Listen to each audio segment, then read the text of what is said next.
আকর্ষণ আছে এখানে আমাদের সকলের প্রিয় মিঠুন দা, তিনি এখানে আসছেন ভারতীয় জনতা পার্টির এক সন্তান হিসেবে।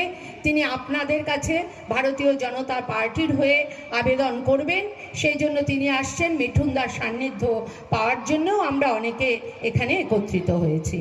এখন প্রশ্ন, এই যে ভারতীয় জনতা পার্টিকে ভোট দেব, প্রার্থীটিকে প্রথম কথা। দ্বিতীয় কথা হচ্ছে কেন ভারতীয় জনতা পার্টিকেই আমরা ভোট দেব। আমি প্রথমে আপনাদের বলি যে আমরা এই যে আমাদের যিনি প্রার্থী তার নাম হচ্ছেন স্বপন মজুমদার। উনি বনগাঁ দক্ষিণ পূর্বের বিধায়ক। এখানে তৃণমূলের যারা দায়িত্বপ্রাপ্ত আছেন তারা নানাভাবে প্রচার দেন যে ওনাকে নাকি কেউ চেনেই না। আমি বলি কি, যিনি বর্তমানে তৃণমূলের সাংসদ, যখন পঞ্চায়েতে হাঁটছিলেন